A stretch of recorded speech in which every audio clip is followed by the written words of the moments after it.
Soyons francs ici, les Iraniens sont réputés pour cette phase d'une opération. Ils sont très doués pour brouiller, retarder, prolonger et faire traîner les négociations. Dans quel but? Ce qu'ils veulent ici, c'est faire traîner cela le plus longtemps possible, au-delà des 2 semaines, et obtenir des prolongations. Parce qu'ils savent très bien qu'à mesure que le prix du pétrole baisse, la bourse monte. La pression économique sur le président est levée, ainsi que la pression politique sur lui. Les Iraniens ont tendance à croire que le président sera moins enclin à relancer la guerre même si l'accord échoue.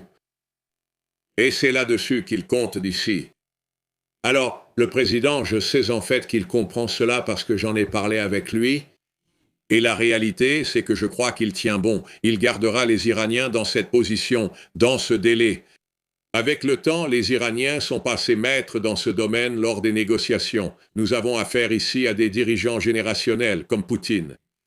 Et vous remarquez, Poutine n'a jamais accepté de cesser le feu. Pourquoi? Parce qu'il croit que la guerre est son atout et il veut que cela reste ainsi. Les Iraniens ici laisseront croire qu'ils se rapprochent d'un accord, affirmant qu'ils feront une concession et régleront cela. Nous avons besoin de plus de temps pour régler cela. Je pense que ce sera leur objectif. Nous devons fermer la porte après 2 semaines, nous assurer qu'ils comprennent que nous n'irons pas un jour de plus. Et nous reviendrons avec des opérations de force maximale, donc nous avons encore un levier ici. Un autre point pour que notre public comprenne. Nous avons aussi un atout stratégique que les Iraniens apprécient beaucoup, et c'est l'île de Karg. Cette île est le principal point de distribution des Iraniens. Et plus de 90% de tout le pétrole passe par ce point de distribution. L'oléoduc arrive, les pétroliers repartent. 60% de ses recettes, 50% de son budget. Si nous prenons le contrôle de cet atout stratégique et supposons qu'il n'y a pas d'accord et que nous disons aux Iraniens « Vous perdrez tout votre pétrole si vous n'abandonnez pas complètement votre capacité nucléaire et ne nous laissez pas en prendre le contrôle », en plus de tous les autres points que nous essayons d'imposer ici. Et s'ils ne le font pas, nous le détruirons. Ce sera l'effondrement économique pour ce régime, c'est certain.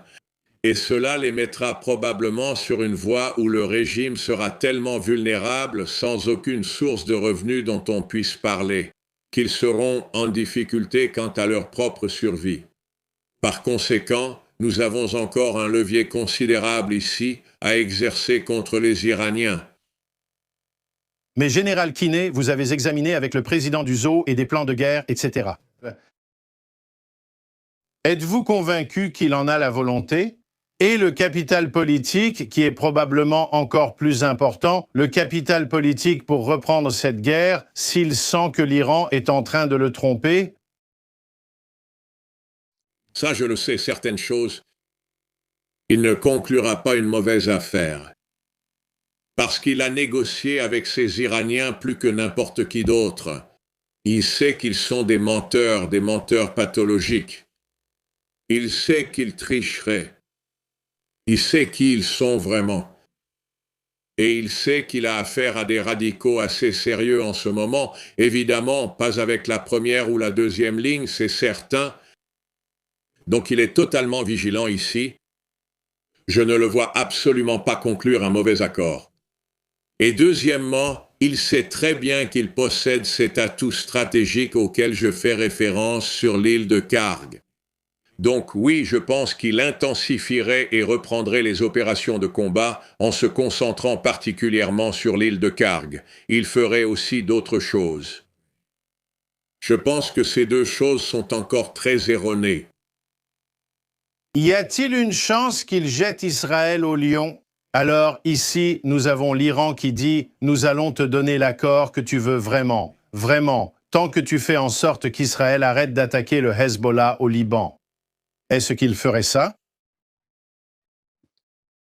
Lorsque le président Trump a parlé avec le Premier ministre de l'opportunité qu'il croit qu'un accord peut offrir et, pour cette raison, il était prêt à accepter un cessez-le-feu. Malgré le gain à court terme, comme je l'ai décrit, que l'Iran va en tirer, il s'en rend évidemment compte par lui-même. Le Premier ministre voulait vraiment poursuivre les opérations contre le Hezbollah ici, car il est déterminé, Andrew, pour que notre public comprenne, il a déjà accepté un cessez-le-feu avec le groupe auparavant. Et il sait que le Hezbollah est de retour, essayant de tuer le plus grand nombre possible d'Israéliens.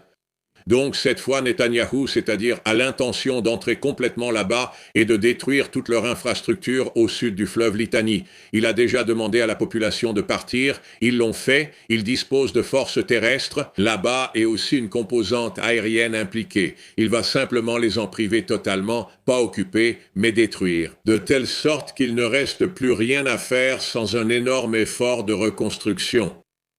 Il veut avoir les moyens de pouvoir revenir terminer ce qu'il a commencé là-bas. Le président lui a donné le feu vert pour le faire. Je soupçonne que la raison pour laquelle les Iraniens attaquent encore les Arabes est de faire pression sur les Arabes, pour pousser les Arabes à demander au président de reculer et de forcer Netanyahou à arrêter d'attaquer le Hezbollah. Je soupçonne que les Iraniens menaceront à nouveau de fermer le détroit d'Ormuz à cause de cette question.